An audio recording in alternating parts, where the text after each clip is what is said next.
the train and look at all these men. What happened to giving up your seat for women? No man offered me a seat. Excuse me, are you going to get up? What? Are you going to get up? Are you pregnant? No. Are you for equality? Yes. And fuck off. Alright, Shalom, only give all praises, honor, and glory to Yahawah, YAHAWAHSHI'S, Rakah, Kodash. Double honors to apostles of GMS, and sincere Shalom to the brothers out here pushing this truth in sincerity. And I got a good kick out of this a good couple times, but when I look at it, and I wanted to do a video on this, not more so because of the woman, but because of how far down this place has gone, or just even people in general, because the whole chivalry thing is dead.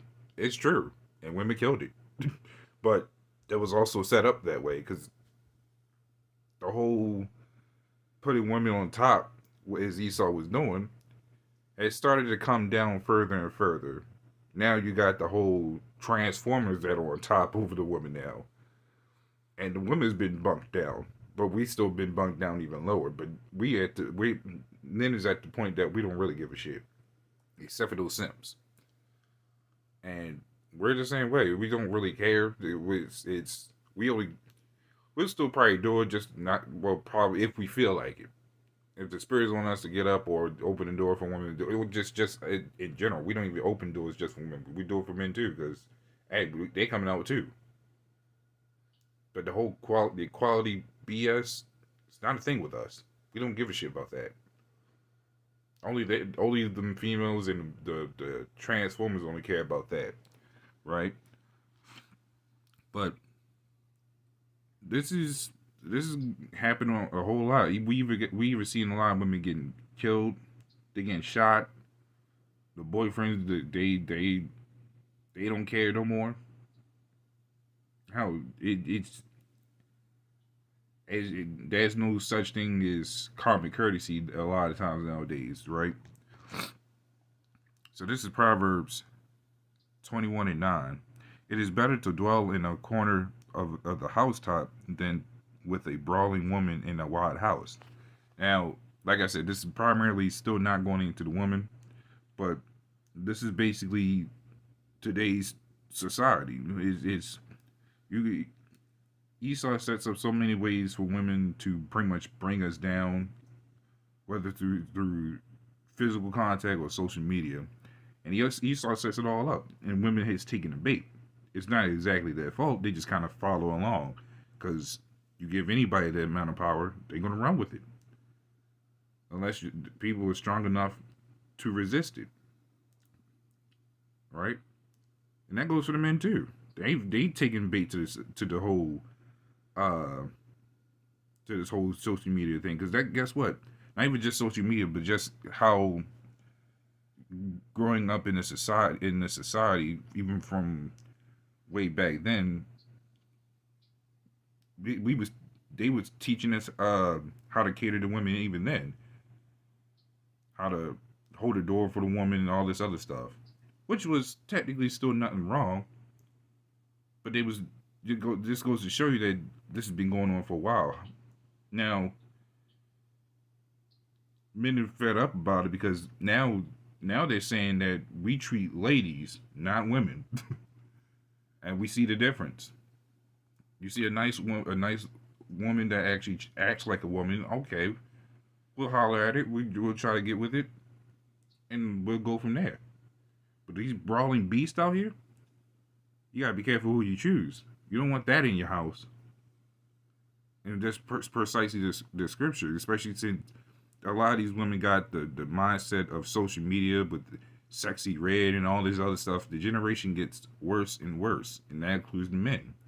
And especially since a lot of these women bring out these males, and the males follow after the mothers.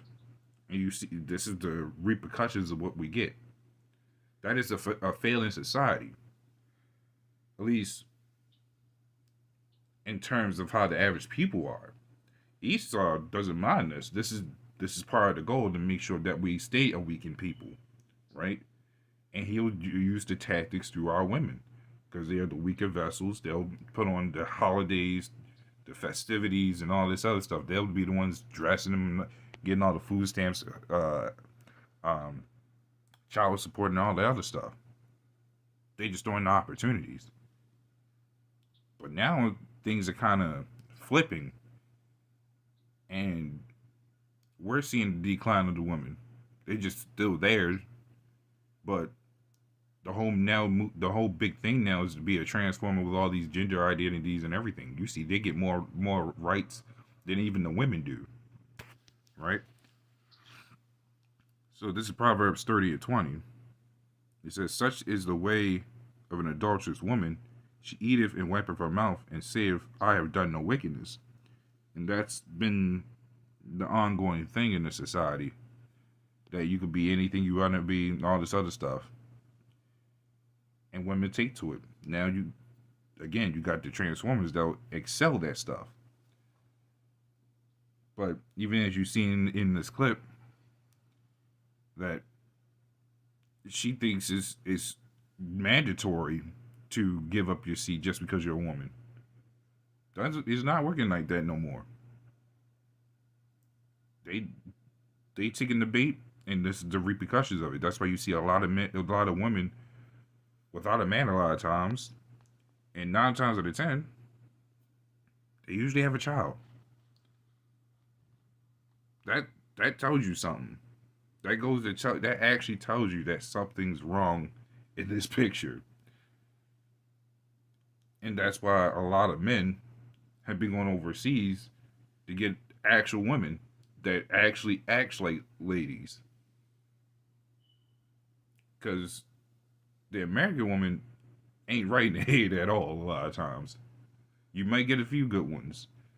But the problem is the poison of Babylon is still on them and us. So you see the problem of generations of this filth and breeding up new filth, basically. So this is Luke.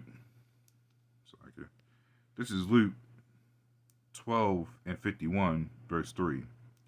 I'm sorry, 12. This is Luke 12:51. I saw 53 as well.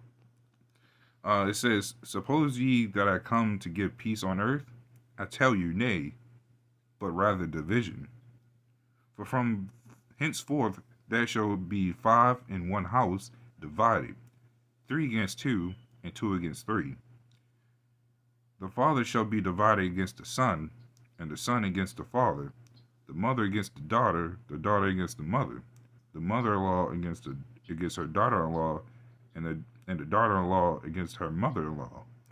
And see, the reason I got this scripture is because when you go into the structure of the household today, especially now, you get the whole thing that there's no fathers in the house and all this other stuff. But you got a lot of fathers that want to be in the household, that want to take care of their child. Problem is, you try to put all them back in today, it's going to be a whole mess, because now you're going to bring a bunch of broken men back inside the house, telling their child they could be whatever they want to be. They're just going to be the same as their mother. The same as their female counterpart. They're going to do the exact same thing the mother does. So it's not going to do it no good. But with the father not in the house, the mother's raising these children. The children act like the mother. Mind you, the mother shows no respect to the father anyways, and the children see it. The children follow after it, so they come outside not showing any respect. And you see the ongoing cycle. Because, prime example is school. A lot of people went to school, and you see how we acted. We acted like we had no goddamn sense, and especially in my generation, probably a little after, where you just see children cussing out old people, elderly people, I should say. And it's no respect. There's no way in hell we should be doing this. That's why I'm grateful that my father taught me right, not to do all that. Because there's a such thing as being taught right. But in this society, with how households are raised, that's not a thing. And Esau sets up those scenarios all the time. And now you see how much of a broken people we are. That's why I say you put the fathers back really in the house now. It's going to be a bunch of broken men that's conformed to this world, as Romans 10 and 2 goes into. So that's pretty much all I wanted to go into. So, little one, this is a little edifying. With that, shalom.